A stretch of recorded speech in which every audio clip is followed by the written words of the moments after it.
जय श्री राम, हर हर महादेव। आइए जानते हैं जेठ पूर्णिमा की कथा के बारे में। साल यानी 2024 में जेठ पूर्णिमा 22 जून दिन शनिवार को है।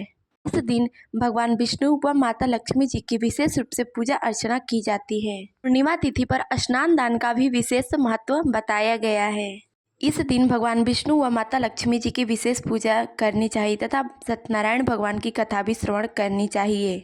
पूर्णिमा के दिन सुहागिन महिलाएं अपनी अखंड सौभाग्य की कामना के लिए वट यानी कि पीपल के पेड़ की पूजा करती है तथा व्रत भी करती हैं।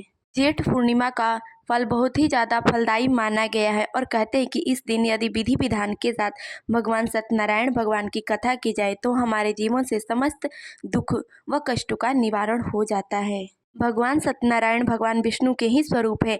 भगवान सत्यनारायण की पूजा करने से माता लक्ष्मी जी की विशेष कृपा हम पर प्राप्त होती है। अतः आप भगवान विष्णु व माता लक्ष्मी जी की पूजा अवश्य करें। अगर कथा न करवा सके तो कथा अवश्य श्रवण करें, जिससे आपको माता लक्ष्मी व भगवान विष्णु जी का आशीर्वाद मिल सके। तो आइए जानते हैं भगवान सत्यनारायण की कथा।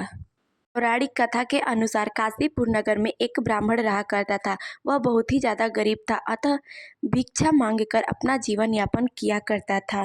एक दिन उस गरीब ब्राह्मण को भिक्षा मांगते हुए देखे भगवान विष्णु को अत्यंत कष्ट हुआ। अतः भगवान विष्णु एक वृद्ध ब्राह्मण का रूप बदलकर उस भिक्षा मांग रहे ब्राह्मण के पास गए और बोले, हे विप्रे, मैं तुम्हें एक ऐसे व्रत के बारे में बताता हूँ जिसको करने मात्र से तुम्हारे समस्त पाप कष्ट हो जाएंगे तथा समस्त दुखों से निवारण हो जाएगा और यह व्रत समस्त मनवांछित फलों को देने वाला है।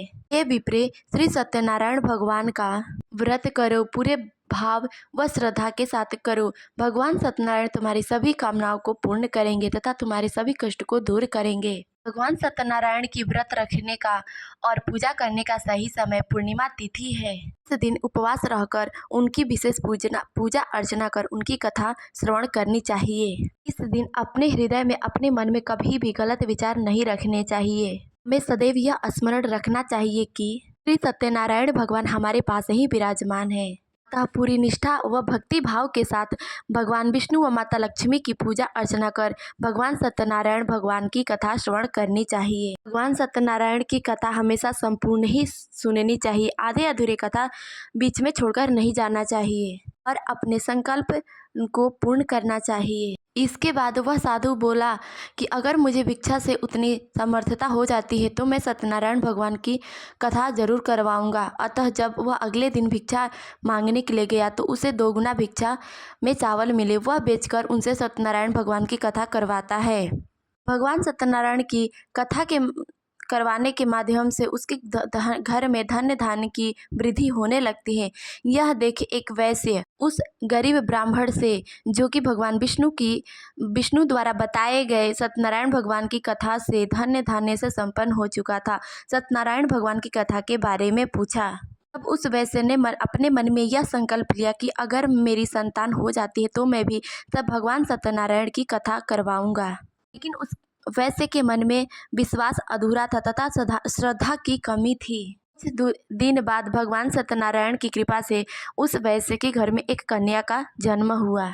जब वैश्य की पत्नी ने भगवान सत्यनारायण के कथा के लिए याद दिलाया तब वह वैश्य बोला, जब मैं अपनी बेटी का विवाह करूंगा तब एक साथ ही भगवान सत्यनारायण की कथा करवा दूंगा। समय आने पर उस वैश्य ने अपनी पुत्री का विवाह भी कर दिया, किंतु वह भगवान सत्यनारायण का व्रत या कथा नहीं करा पाया।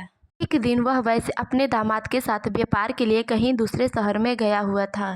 वहां उन दोनों को चोरी के आरोप में राजा चंद्रकेतु के कारागार में डाल दिया गया। उधर वैश्य और वैश्य के दामाद तो चोरी के आरोप में जेल में बंद थे ही, इधर वैश्य के घर में भी चोरी हो गई तथा उसकी पत्नी और उसकी पुत्री भिक्षा मांगने के लिए विवश हो गई। एक दिन वैश्य की पुत्री, जिसका नाम कलावती था, वह किसी के घर गई हुई थी। वहां उनके घर भगवान सत्यनारायण की कथा हो रही थी। कथा संपूर्ण होने के पश्चात वह प्रसाद लेकर आई और अपनी माँ को प्रसाद दी।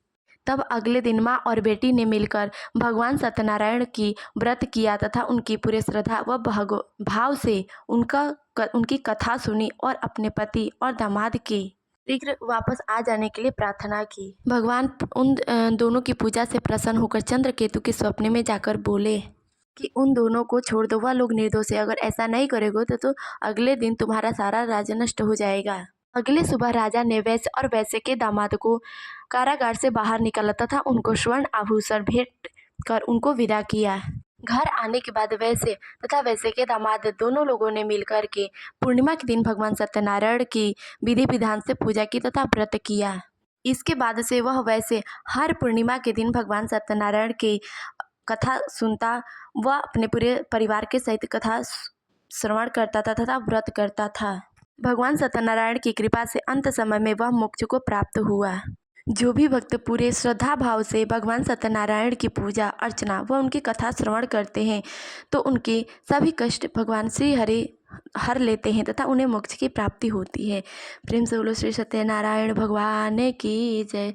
इस वीडियो में बस इतना ही, मिलते हैं अगले वीडियो में, तब तक के लिए जय श्री राम, हर हर महादेव।